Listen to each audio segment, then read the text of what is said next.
আপোনাৰ এটা ভুলৰ কাৰণে আপোনাৰ সন্তানৰ ভৱিষ্যত ধ্বংস হ'ব পাৰে।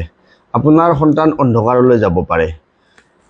আমাৰ অভিভাৱকবিলাকে বা পিতৃ মাতৃসকলে আজিকালি প্ৰায়ে ব্যক্তিগত খণ্ডৰ বিদ্যালয়ত নিজৰ সন্তানক পঢ়ুৱায়। ভাল ৰিজাল্ট আশা কৰে, উজ্জ্বল ভৱিষ্যত আশা কৰে। কিন্তু ব্যক্তিগত খণ্ডৰ বিদ্যালয়ত আপোনাৰ সন্তানক পঢ়ুৱাবলৈ যাওঁতে এটা অতি জৰুৰী কথা আপুনি জানিব লাগিব। যিহেতু নতুন নিয়ম অনুসৰি প্ৰতিজন ছাত্ৰ ছাত্ৰীৰ বাবে একোটা পেন নম্বৰ বাধ্যতামূলক কৰা হৈছে। পেন নম্বৰ অৰ্থাৎ পাৰ্চনেল এডুকেশ্যন নাম্বাৰ। এই পাৰ্চনেল এডুকেশ্যন নাম্বাৰ যিটো, এই নাম্বাৰটো প্ৰত্যেকজন ছাত্ৰ ছাত্ৰীৰ থাকিব লাগিব। ছাত্ৰ ছাত্ৰীজনে নিজৰ শিক্ষা জীৱন আৰম্ভ কৰাৰ লগে লগে এতিয়া সেই নাম্বাৰটো পাব আৰু যেতিয়া শিক্ষা জীৱন শেষ কৰিব তেতিয়ালৈকে এই নম্বৰটো থাকিব। মাজৰ চোৱাত ছাত্ৰ ছাত্ৰীজনে নিজৰ শ্ৰেণীৰ পৰা আন এটা শ্ৰেণীলৈ প্ৰমোশ্যন হ'ব বা কেতিয়াবা নিজৰ স্কুল এৰি আন স্কুললৈকে যাব লগা হ'ব। হয়তো 5ৰ পৰা 6লৈকে বিদ্যালয় চেঞ্জ হয় বা মাজতো হয়, 8ৰ পৰা 9লৈকে হয় সচৰাচৰ, বা মেট্ৰিক পাছ কৰাৰ পিছতো হয়। তেনে পৰিস্থিতিত ছাত্ৰ ছাত্ৰীসকলৰ বাবে এই পেন নম্বৰটো অতি জৰুৰী হৈ পৰিব। এটা সময় আছিল যিটো সময়ত এই পেন নম্বৰটো নাছিল বা ছাত্ৰ ছাত্ৰীৰ বাবে প্ৰয়োজন নাছিল, কিন্তু এতিয়া এই পেন নম্বৰটো বাধ্যতামূলক হৈ পৰিছে।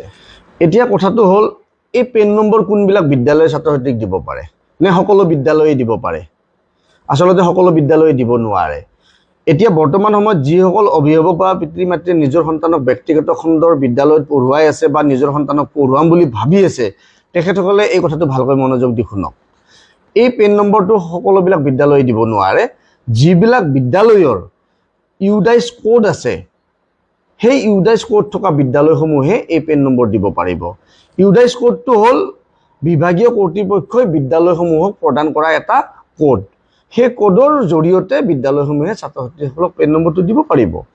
ইউডাইচ কোডটো পাবলৈ হ'লে বিদ্যালয়সকলে বিভিন্ন নীতি নিয়ম বা বিভিন্ন চৰ্ত চৰকাৰে বান্ধি দিয়া, বিভাগীয় কৰ্তৃপক্ষই বান্ধি দিয়া বিভিন্ন চৰ্ত মানিব লাগিব, ফুলফিল কৰিব লাগিব। তাৰ পিছতহে তেওঁলোকে এই ইউডাইচ কোডটো পায়। ইতিমধ্যে আমাৰ সমাজত বহুতো এনেকুৱা বিদ্যালয় আছে যিবিলাক বিদ্যালয়ৰ আজিও ইউডাইচ কোড নাই, অথচ বিদ্যালয়সমূহ চলি আছে, ছাত্ৰ ছাত্ৰীবিলাক পঢ়ি আছে। আগতে তেনেকুৱা বিদ্যালয়বিলাকৰ ছাত্ৰ ছাত্ৰীবিলাকৰ একো অসুবিধা হোৱা নাছিল, কিন্তু এতিয়াৰে পৰা সেই বিদ্যালয়ত পঢ়া ছাত্ৰ ছাত্ৰীসকলে ভীষণ অসুবিধাৰ সন্মুখীন হ'ব। ভৱিষ্যতে তেওঁলোকে বেলেগ বিদ্যালয়লৈকে যদি পঢ়িব যাব খোজে তেতিয়াহ'লে যোৱাত অসুবিধা পাব, যাব নোৱাৰিব। গতিকে সময় থাকোঁতে সজাগ হোৱা ভাল। আৰু এই ক্ষেত্ৰত মই অভিভাৱকসকলেও কৈছোঁ, আপোনালোকে আপোনালোকৰ সন্তান যিবিলাক স্কুলত পঢ়ি আছে সেই স্কুলৰ ইউডাইচ কোড আছে নে নাই